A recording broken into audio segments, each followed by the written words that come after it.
¿Cómo están, queridos amigos? Esta nueva edición de su programa Conectados con Agricultura. Como todos los jueves estamos con Magdalena Mervilá y con Sergio Vitar, a quien saludamos. ¿Cómo estás, Magdalena? Gusto saludarte. Muy bien, Chechito. ¿Cómo estás tú? ¿Cómo estás, Sergio? Ahí está Sergio también. ¿Cómo estás, Sergio? Gracias, Magdalena. Gracias, Checho. Viene. Qué bueno. Me alegro. Mientras estemos con salud, hay que seguir tirando para adelante. Tenemos harto que conversar, por cierto. No hemos analizado con este panel el resultado, los significados, las proyecciones, así que tenemos harto para conversar en el día de hoy. Además han aparecido nuevas leyes también, nuevas polémicas, así que creo que va a ser un programa entretenido.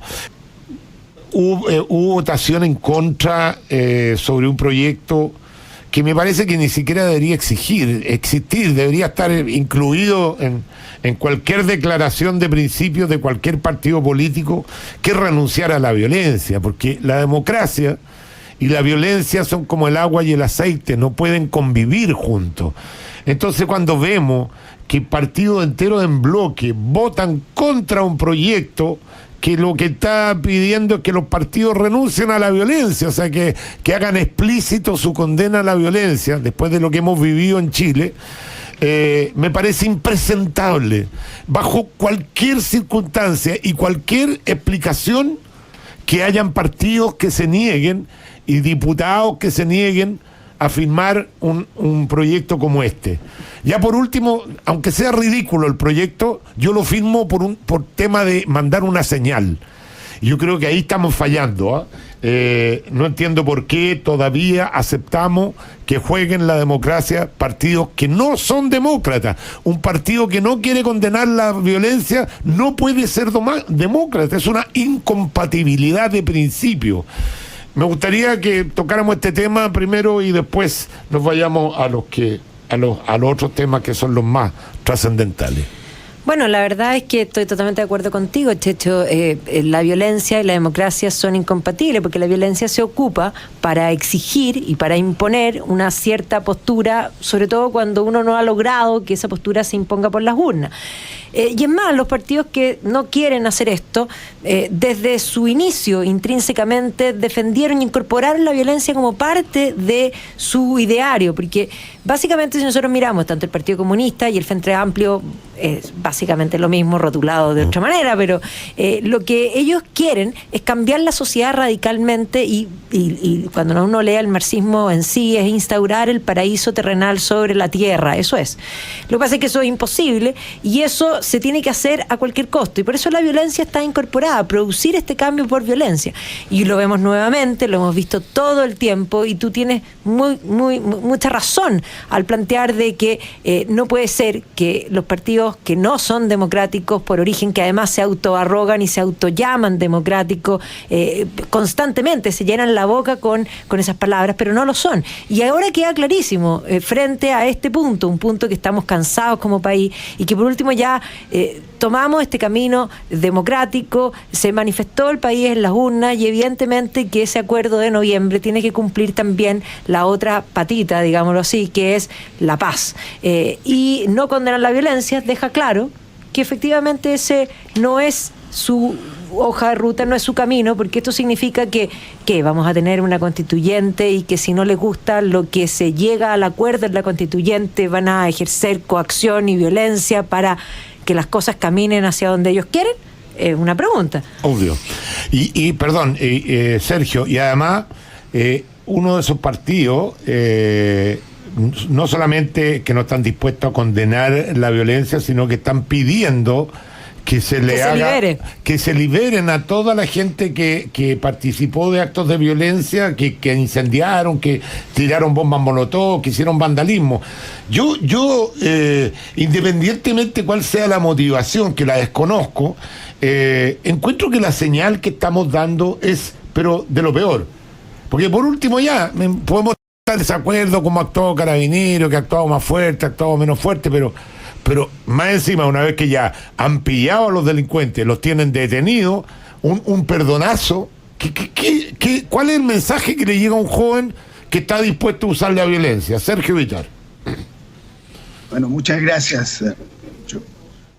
Yo creo que el hecho más importante que estamos viviendo es la señal de un plebiscito que arroja 80% por el apruebo, que ocurre en forma pacífica, masiva, institucional, con una alta participación, a pesar de la pandemia, con más jóvenes votando, incluso más jóvenes que adultos mayores, con una participación de mujeres muy importante, con aumento del voto en las comunas más populares, que era muy bajo y se fue del 30 y tanto a 50 y tanto.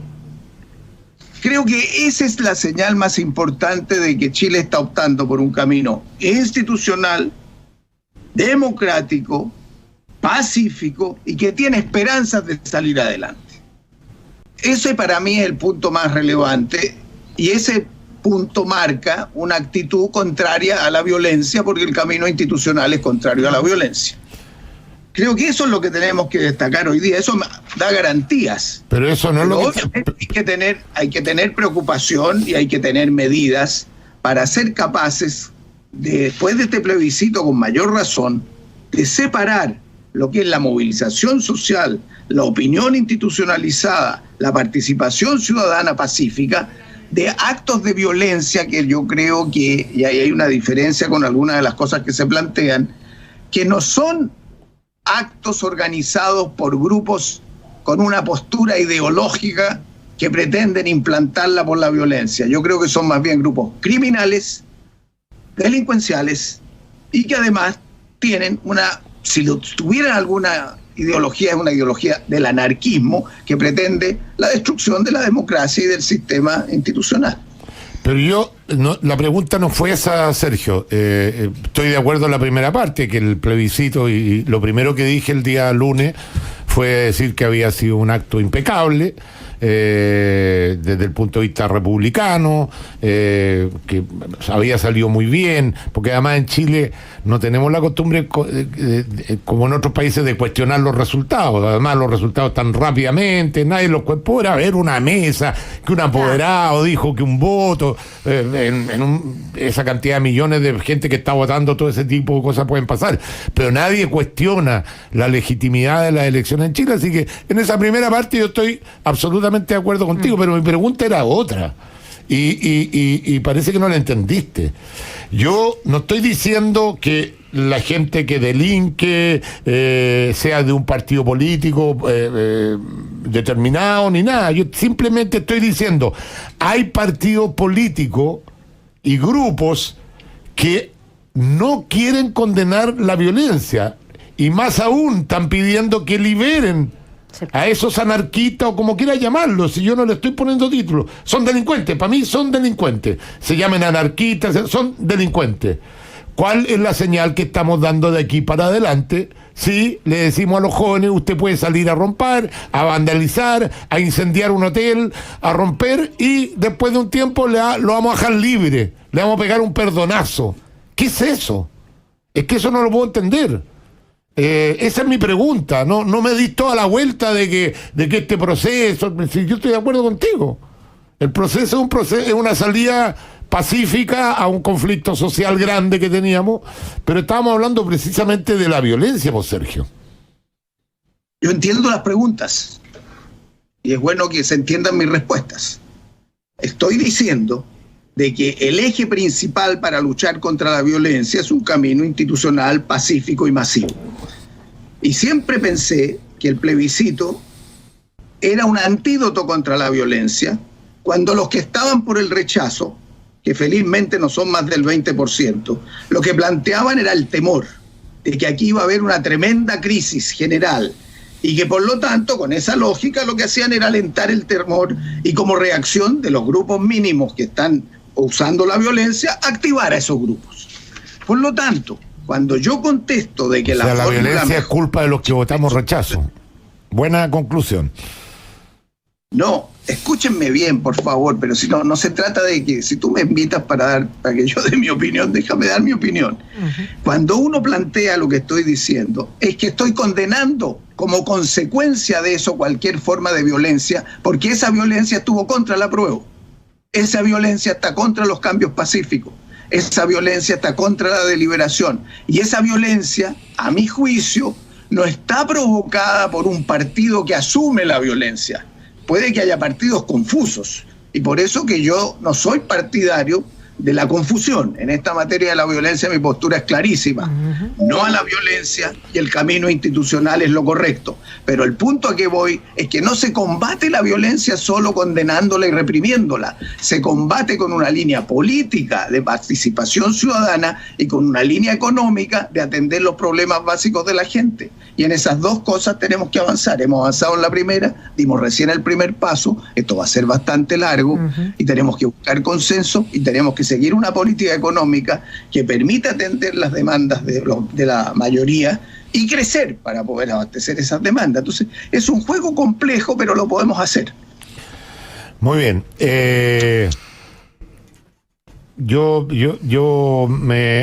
llama profundamente la atención, le doy mucho más importancia a que un político no quiera condenar la violencia, a que los violentos sean violentos, porque violentos, tú como historiadora sabrás que en el desarrollo de la historia de la humanidad está lleno de violencia, o sea, no, yo eso lo doy por hecho. Lo que pasa es que yo creo mucho en las señales y creo que cuando parlamentarios, fundamentalmente el Partido Comunista, del Frente Amplio, algunos socialistas, no quieren condenar con claridad la violencia, es una pésima señal. Y que además pidan el indulto a los violentistas, después alegan que los carabineros no hacen su trabajo, que no lo saben hacer. La gente, el carabinero ha tomado preso a harta gente, ahora los quieren dejar libres, entonces no entiendo nada. Yo no entiendo nada de este tema. Yo tampoco entiendo a esa gente. No, yo realmente... A la gente que fue detenida por problemas de violencia, de quemar estaciones, de asaltar comercios, no se le puede dar, a mi juicio, simplemente una salida sin investigar a fondo qué es lo que hicieron. La señal de la impunidad es muy peligrosa para la democracia. Y lo segundo, lo mismo con la violencia. Condeno la violencia. Si mi punto es cómo luchamos contra eso. Y por eso creo que este plebiscito es una forma de luchar contra eso y ahora con mayor razón hay que condenarla. Porque esta expresión de la ciudadanía es por un camino pacífico, no violento. Así es. Bueno, vamos a hacer la pausa, volvemos con el plebiscito y después, tengo otros temas también para que podamos conversar. Pausa y regresamos.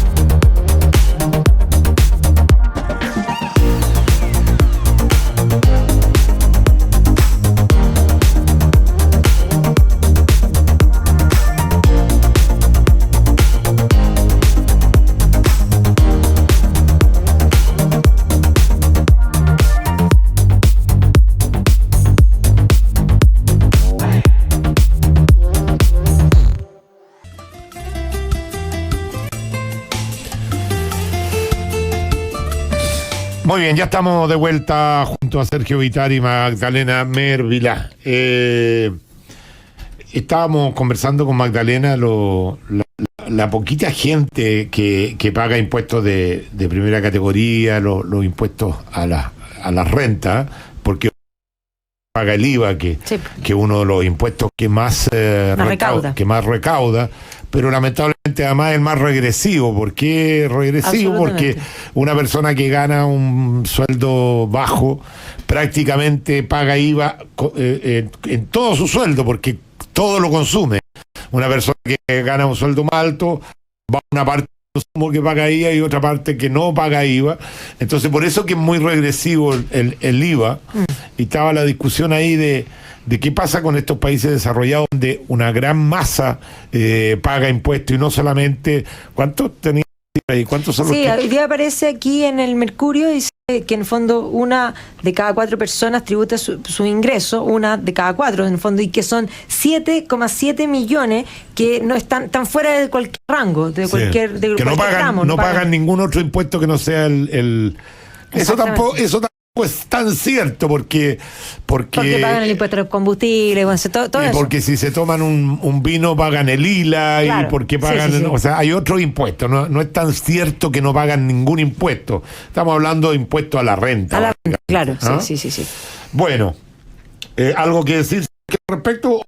Vamos al tema Creo que este Checho que ustedes han tocado es muy importante, y lo que tú dijiste yo lo comparto. O sea, aquí, cuando uno compara la OCDE, que siempre la usamos porque está en los países más desarrollados, la composición de los tributos chilenos está muy cargada a los indirectos.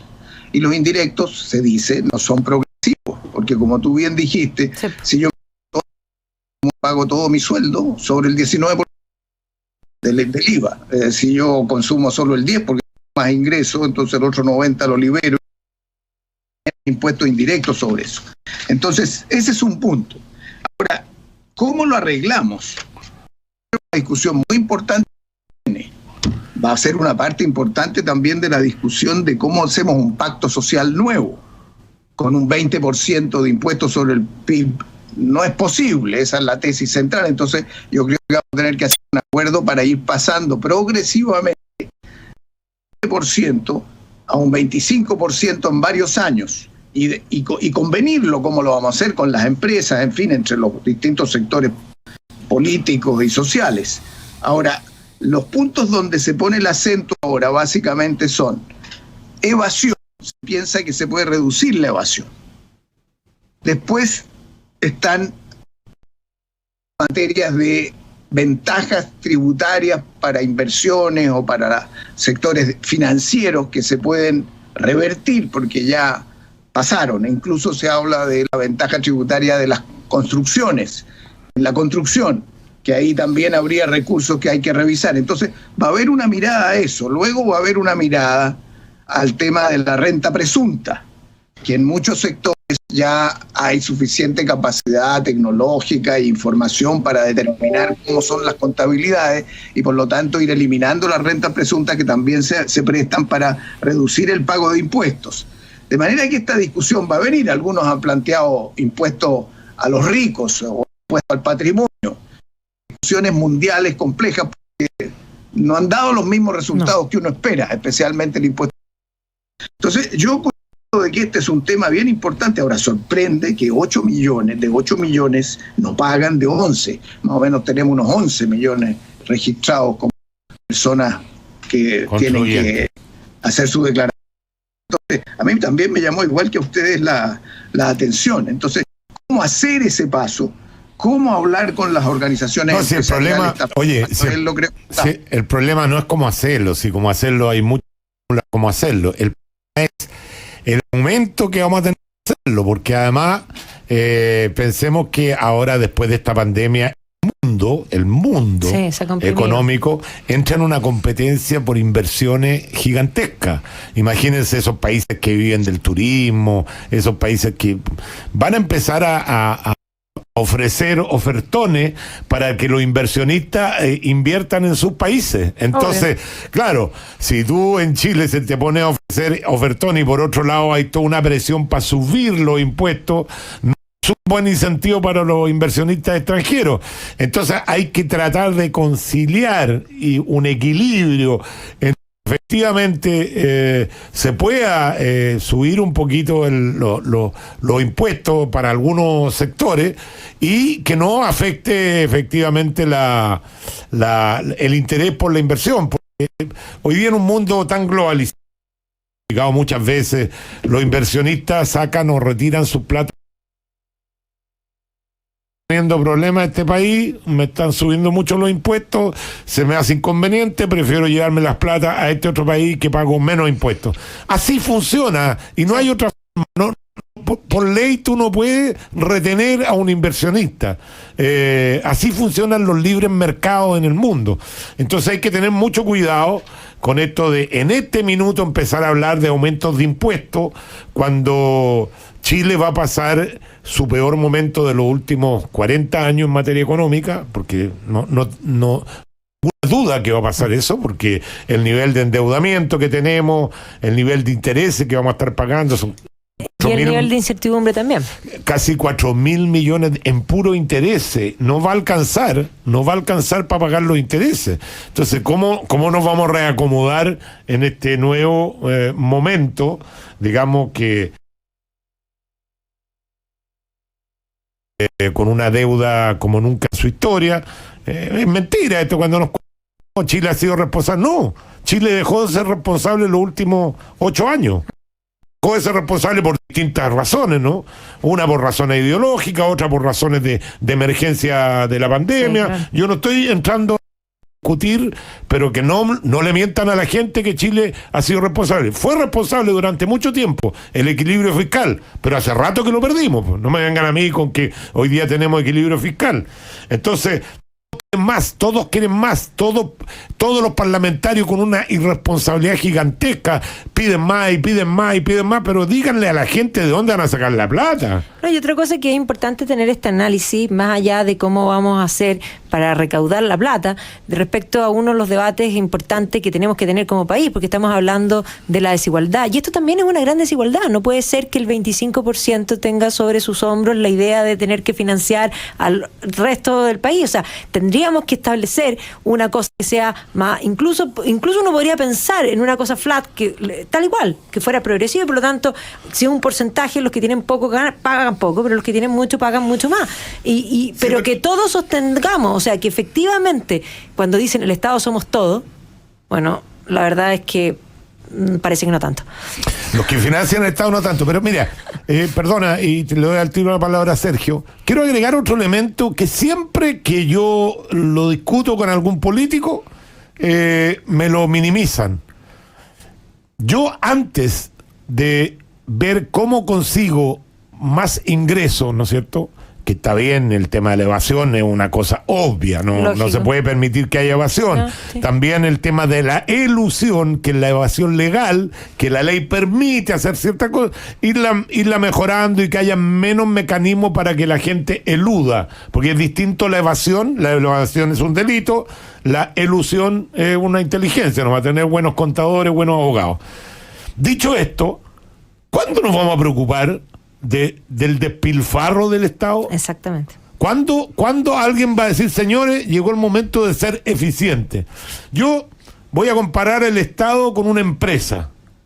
Un gerente general que tenga el nivel de gasto que tiene el Estado dura una semana en una empresa privada. Acabamos de ver que el Estado votó 256 millones de dólares por una política, un bono mal dado. ¿O acaso el Estado no tiene mecanismo para saber que el bono se lo estaba dando a ciertos funcionarios públicos o que se lo estaba dando a gente que había arreglado su sueldo? Ahí nomás tenéis 256 millones. ¿Cuántas viviendas construyes con 256 millones de dólares? ¿Cuántos hospitales construyes? Entonces, abréense de solo pensar en los impuestos. No, y además, hoy día está para bajarlo para que entre capitales. Piensa tú, Checho, cuántos programas están mal evaluados y no los quisieron ahora. De hecho, cuando los plantearon de terminar con esos programas, ahí estaban, por supuesto, los parlamentarios reclamando de que no se podía, porque, a ver, los funcionarios públicos son inamovibles y bueno, y si el programa es malo y usted lo hace mal, hacer que sea inamovible, no con la plata de todos los chilenos. Muy bien. Sergio. Hay varios conceptos que conviene incorporar al debate desde mi punto de vista. Sí. Uno es que la deuda pública ha ido aumentando por dos factores. Uno, que la tasa de crecimiento ha bajado, y eso viene de un largo, entonces esto está planteando para Chile y para toda América Latina cómo vamos a crecer, en cómo nos vamos a concentrar en innovación, en ciencia, tecnología, en digitalización, en actividades nuevas. Porque las habituales, las que tenemos básicamente recursos naturales, aunque se ha ido perfeccionando los recursos naturales con más tecnología, están a un ritmo de crecimiento más bajo. En el caso del cobre tenemos las leyes de nuestros minerales que también han ido echándose a perder, por lo tanto tienes que mover más material para sacar más cobre y por lo tanto también eso te aumenta los costos. Entonces, tienes que crecer más. Y lo otro, que la deuda crece, no porque crecen menos solamente, sino porque las demandas sociales son más grandes. Entonces, ¿por qué son esas demandas sociales más grandes? Porque la sociedad está pidiendo más equidad, especialmente en la provisión de bienes públicos, de servicios públicos, de salud, de educación, de pensiones. Entonces, si tú no haces una corrección tributaria y pretendes, por un lado, tener la capacidad de proveer esos recursos y bienes públicos con los mismos ingresos, la deuda va a seguir creciendo. Ese ajuste lo tienes que hacer. Ahora, ¿cuándo lo haces? ¿Cómo lo haces? ¿A qué ritmo lo haces? Es una discusión que hay que introducir. Lo otro es que las empresas quieren seguridad. Y hay dos factores que son de seguridad importantes. Uno, que tú no tengas una deuda en ascenso, porque si vamos a pasar del 45%, ya bajaron, la evaluación de nuestra calidad como país ya está bajada por algunas de las empresas. Y segundo, que haya estabilidad política y social. Entonces, la inversión extranjera también puede venir cuando tú tienes un impuesto más alto, más provisión social y el país está más tranquilo. De manera que no es solo un tema de que se van porque suben los impuestos, no. La seguridad no es solo el nivel de impuestos, la seguridad es la seguridad jurídica y la estabilidad política. Ya, pues ese es el gran problema. Ahí está precisamente, por una parte dan los impuestos y estamos poniendo la Constitución sobre la mesa, entonces no hay ninguna de las dos. Ya vamos a tener que aumentar también los impuestos, ¿sabes?, a las cosas nuevas. Ahora se está digitalizando mucho y muchas de las actividades digitalizadas de venta no están pagando impuestos. Ahora sí. Entonces, ahora sí. en una ley y Vamos a distintos sectores que hoy día no pagan impuestos por la digitalización. Esto es un problema de todo el mundo. ¿Cómo lo haces? Pero en Chile ya se está pagando, ¿eh? Sí, A mí la última una ley.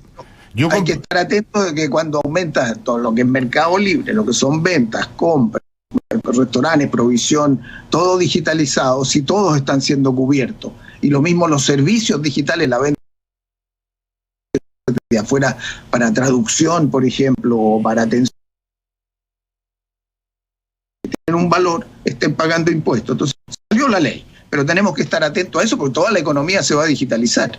pero yo no le pondría con tanta rapidez a tecnología que se están empezando a desarrollar, pues, o sea, primero déjala que se desarrollen ya, bueno, AliExpress está que te contra desarrollado, pongámoslo en impuestos, Mercado Libre está desarrollado, pongámoslo, pero todas estas tecnologías, estos emprendimientos nuevos, hay que dejarlos que naveguen un poquitito antes de que llegue la mano del Estado a pegarle en la cabeza. Al principio hay que dejar que estas nuevas tecnologías se desarrollen, porque además resulta que de una ¿cómo que se llama? Una ventaja fantástica para la gente. A ver, te quiero contar lo siguiente, mira. Ayer compré por una de estas, me llega de afuera, compré una caja de mascarillas, que viene 50 mascarillas. Me salió 4.200 pesos con traslado y todo. 4.200 la caja de 50 mascarillas. El otro día me quedé corto, que no tenía mascarilla, entré a una farmacia y por 3 mascarillas 6.000 pesos. O sea, es un robo a mano armada, cuando tú puedes comprar. Entonces, vamos a pegarle a esas aplicaciones con impuestos y qué sé yo, si está beneficiando al final de cuentas a la gente también. O sea, hay que mirar, hay que tener la otra mirada. Yo creo que hay que ir paso a paso, y que no es claro que todas las actividades tienen que tener impuestos, porque si no está generando distorsiones.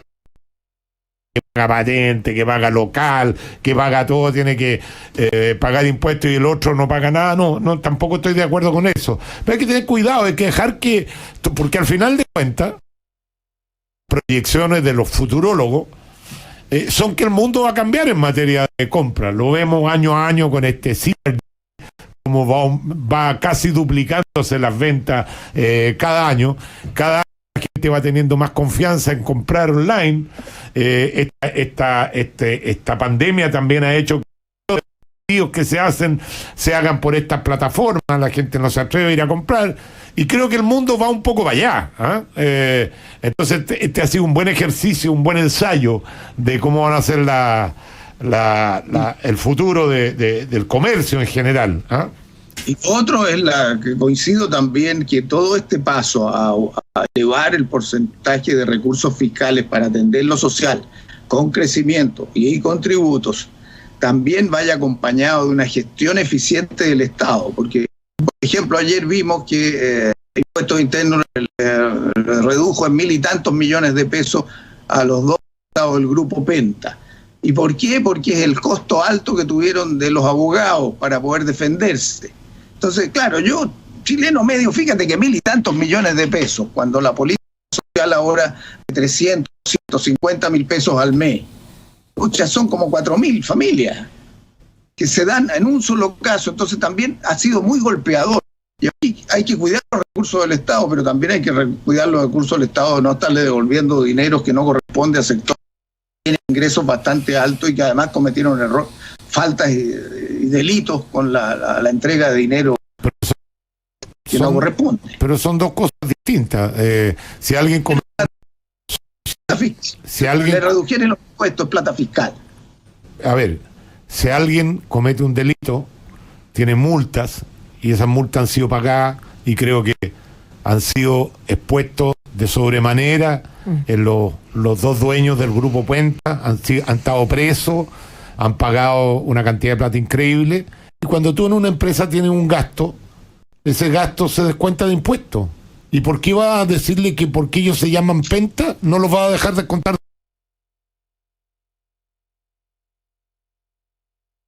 Ese costo de operación, y lo descuento la base imponible. Es mentira que le han devuelto plata, no le han regalado plata, simplemente ellos han metido en su contabilidad un gasto que tiene la ley, le permite descontarlo.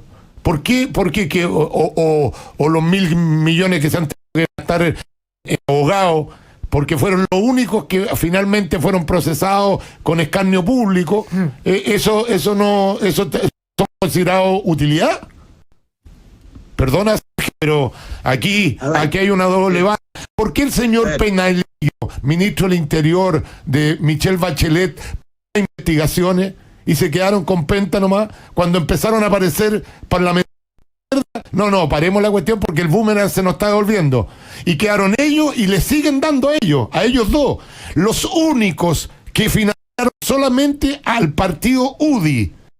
No financiaron como otras empresas a todos los partidos para tener prebendas políticas. Para mí, otras empresas a todos los partidos para tener prebendas políticas. Para mí, son los que menos deberían estar castigados. Porque por lo menos pusieron las lucas donde ponen su idea. Perdona, pero yo no me subo al carro del populismo. ¡Ay, mira, los Pentas le están devolviendo plata! No le están devolviendo plata.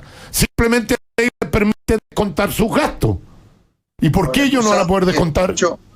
Tú sabes que Impuestos Internos tiene facultades, por ejemplo, de cuestionarte un gasto.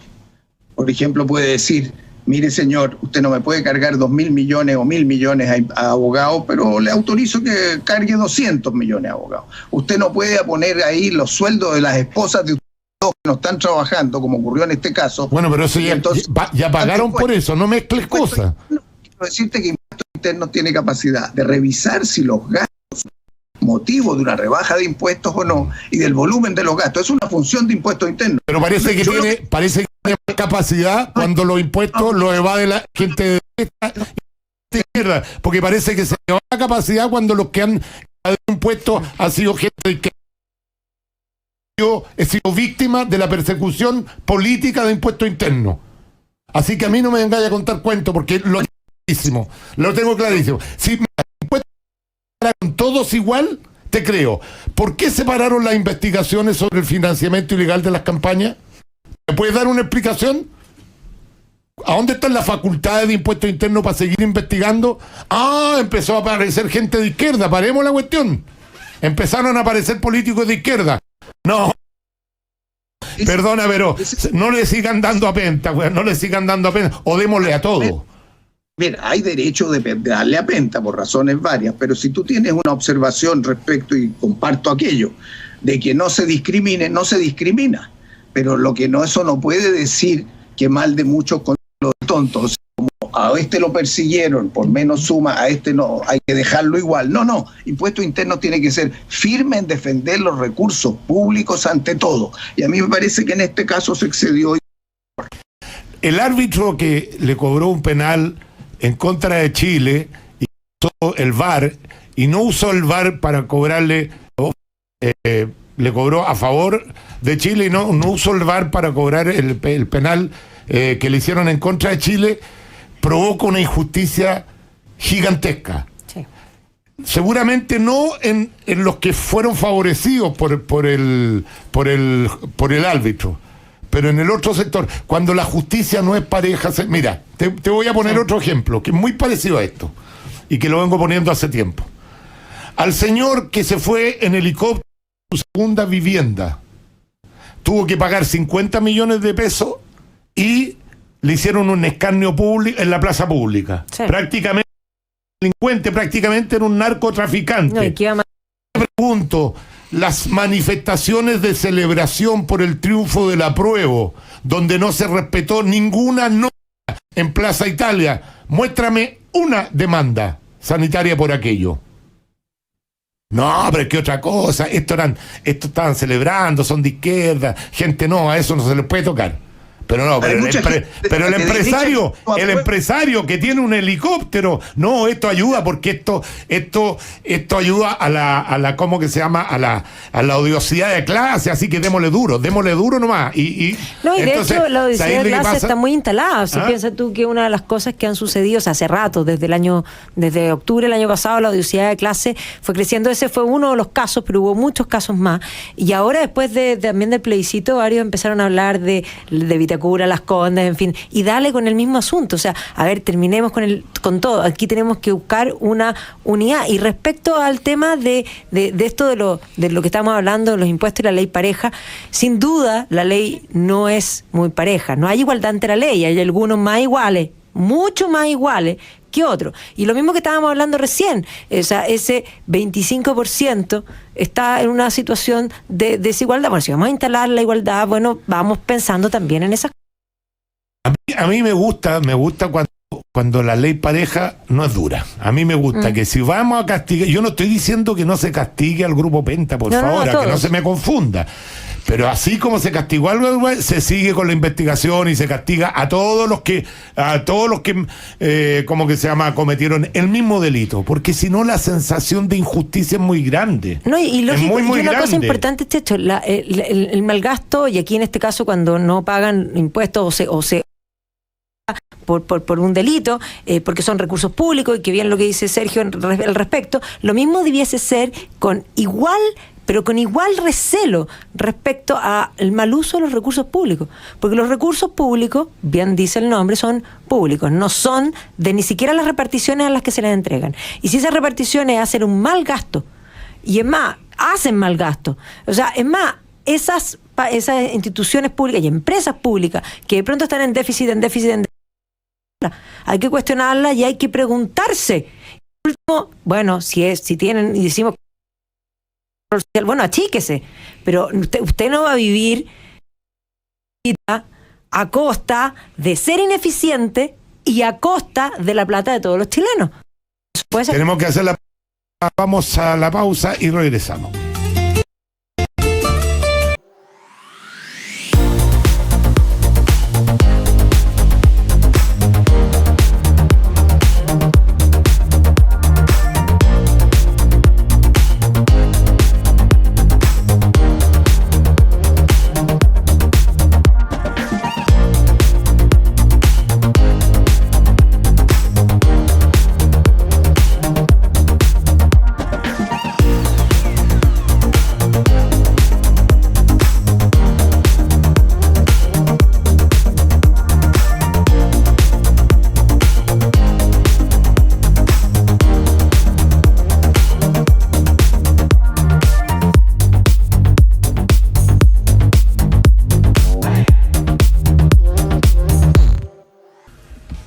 Bien, ya estamos de vuelta, queridos amigos. Vamos a incorporar a esta primera parte de la conversación al diputado Isaac Corp, uno de los autores de esta ley que partimos comentando al principio, y que nos llamó la atención de que hubiesen grupos de partidos políticos que la hayan rechazado. Además, incluso hay una diputada de Renovación Nacional, o la diputada Sandón, que votó igual negando. Entonces uno se pregunta cuál es la señal que se quiere mandar.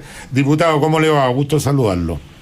¿Cómo estás, Checho? Muy buenos días. Un gusto saludar también a Magdalena, así como a Sergio Vitar, y agradecer que ustedes pongan en conversación, en debate, un proyecto de ley que quizás no es un proyecto de ley que la ciudadanía resuelva los problemas urgentes desde el punto de vista económico de la ciudadanía, pero sí es una reflexión y una reacción que tiene que tener un poder del Estado como es el Congreso Nacional, que tiene el rol soberano de representar a la gente en temas tan delicados como la violencia. O sea, nosotros hemos visto actos de violencia inusitados, inaceptables, tremendos.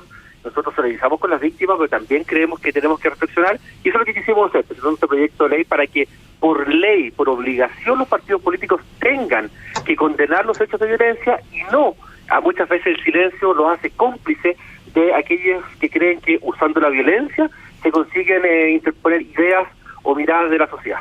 Diputado, la pregunta que surge, yo no vi la sesión, digamos, aunque el proyecto fue aprobado en general, ¿cuál era el argumento que daban las personas que no estaban dispuestas a apoyarlo, digamos? ¿Qué es lo que decían? ¿Cuál era el argumento en contra del proyecto? A ver, se produjo algo bien excepcional, Checho. Tú sabes que venía de la Comisión de Gobierno Interior, que es la comisión que ve este tipo de proyectos de ley, venía rechazado de la comisión en general, y venía con informe negativo a la sala, y gracias a la defensa que hicimos los autores, gracias, de hecho, a uno de los panelistas de ustedes, que también es coautor, Pepe Out, quienes planteamos la mirada que era bastante inaceptable. ¿Sabes lo que nos decían ellos? Primero, que era una cuchufleta por querer meter este tema después del plebiscito, que esto era una cosa para llamar la atención, que era una vendetta, así nos llamaron. Uno de los autores de este proyecto de ley también es el diputado Tucapel Jiménez, sí, quien claro, lamentablemente perdió a su padre, fue asesinado justamente cuando la violencia sobrepasaba la tolerancia y el respeto a las ideas. En ese sentido yo creo que es bastante inaceptable, son bastante bajos el nivel del debate que propusieron ellos, y sabe que yo quiero destacar esto, que muchos de los que votaron en contra de la comisión, como la presidenta de la comisión, la diputada Joana Pérez, después presentaron una indicación para especificar los tipos de actos de incitación a la violencia que se pueden dar, por ejemplo, por pensar distinto, por problemas raciales, por temas físicos, qué sé yo, lo cual nos parece una buena indicación.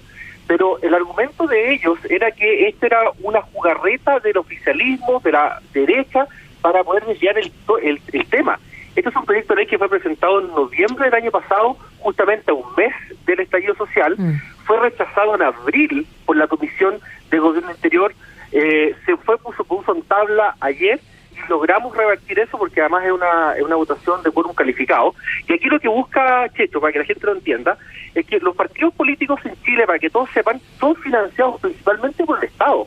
O sea, cuando se financia un partido político, la UDI, el Partido Comunista, el Partido por la Democracia, Renovación Nacional, todos los partidos políticos que están inscritos reciben plata del Estado. El Estado pone condiciones. Por ejemplo, por ley, todos los partidos políticos deben respetar los derechos humanos, promover el respeto a los derechos humanos y condenar la violación de derechos humanos.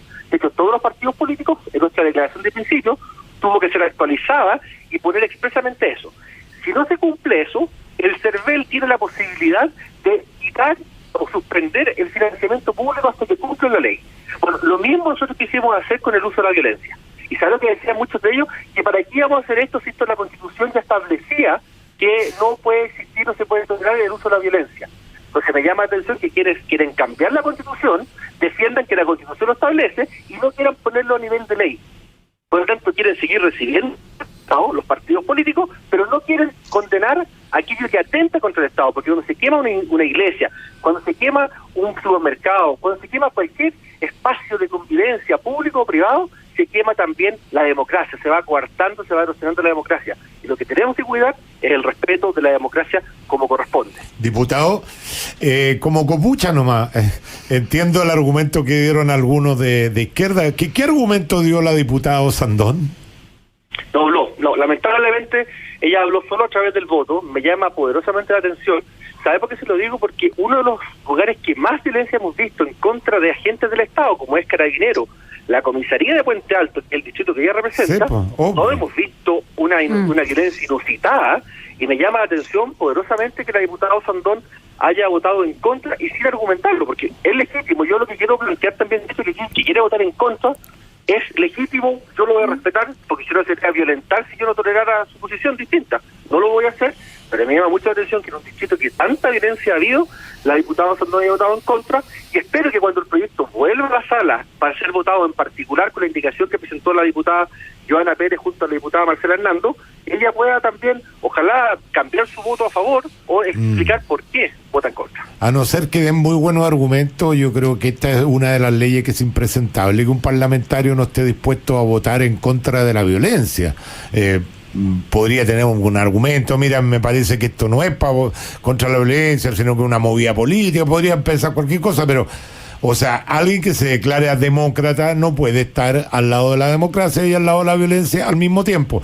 No sé si Sergio o Magdalena quiere preguntarle algo al diputado. Sergio. Primero quiero saludar a Isa. ¿Cómo estás, Isa? Hola, Sergio, gusto saludarte. Igualmente. Me parece que tú debieras, si me permite un consejo, hacer un esfuerzo con los demás que votaron, porque hay gente de todos los partidos que está votando a favor, para afinar la indicación que tú mencionas que estaba poniendo Joana Pérez y la diputada Hernando, para que consigamos que eso sea bien masiva la votación. O sea, que esta materia sea aprobada por, si no por todos, por el 90% de los diputados. ¿Crees que eso es posible? ¿Cómo lo ves?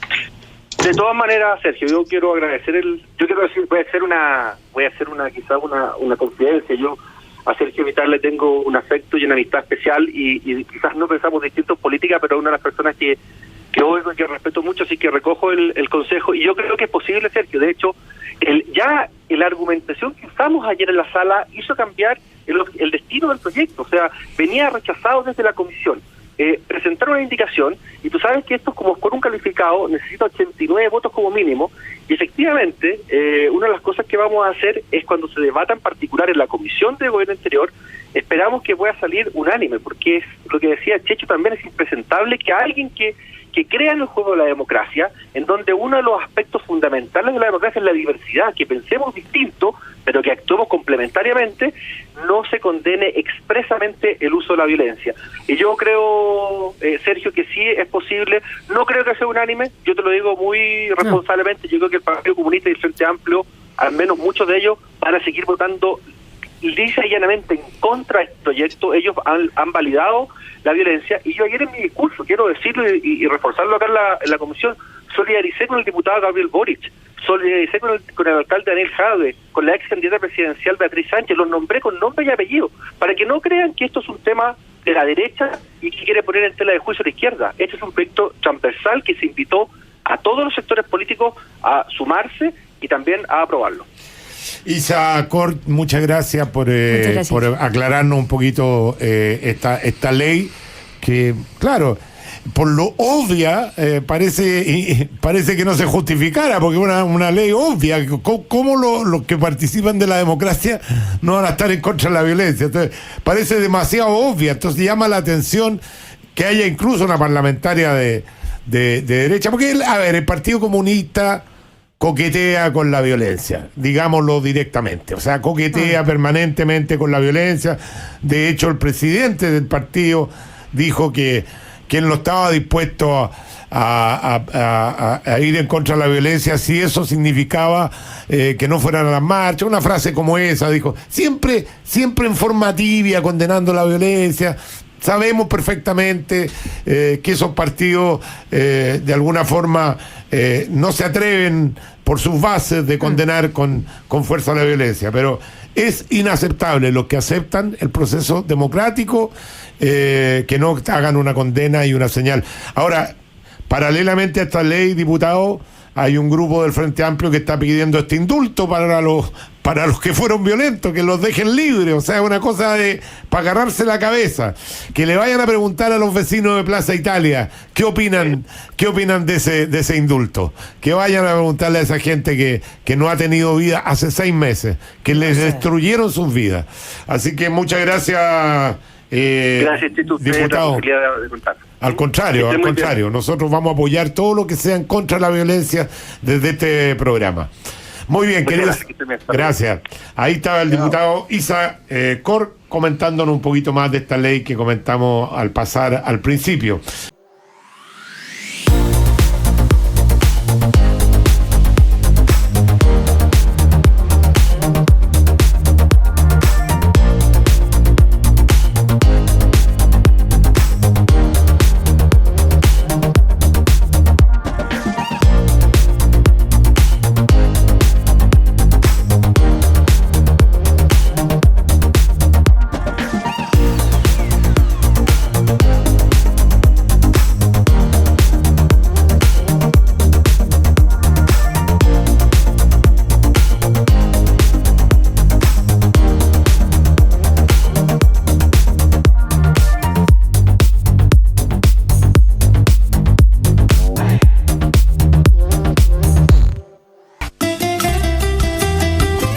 Sigamos conectados en agricultura junto a Sergio Checho Irane.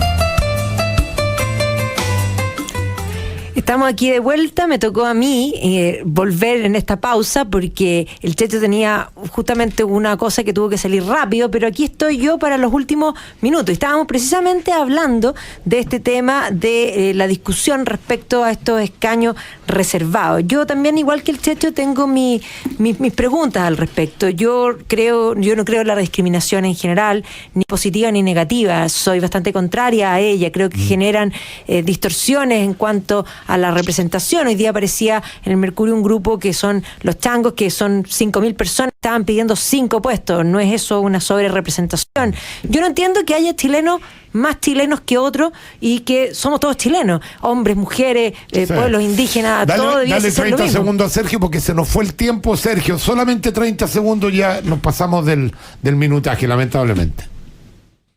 En el tema de los incentivos a la participación, hay que distinguir una elección de la constituyente. En la constituyente está decidido, yo era partidario y soy partidario de que haya también representación de los pueblos indígenas. El incentivo a la participación se establece en varios países, pero creo que tienen que ser normas de carácter temporal, en las cuestiones permanentes me refiero. Sí, claro.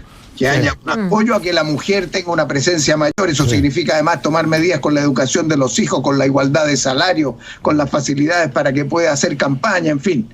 Pero tienen que ser, a mi juicio, de carácter temporal, porque después se crean condiciones favorables solas, como ocurrió, no sé si viste la elección del Parlamento boliviano de la semana pasada. Mira, más de la mitad de la... Sí, este es un tema que da para más largo. Lamentablemente me están apurando, que tenemos que ir a las noticias. Quiero decir que tiene que ser temporal, pero que tiene que haber un sistema de incentivo para igualar y romper las barreras. Ya, gracias Sergio Vitar, gracias Magdalena, gracias a ustedes, querido amigo, por su sintonía. Nos vamos al deporte y a las noticias en agricultura. Si Dios quiere, nos encontramos mañana con mi querido Garfield. Chao, chao, que Dios los bendiga.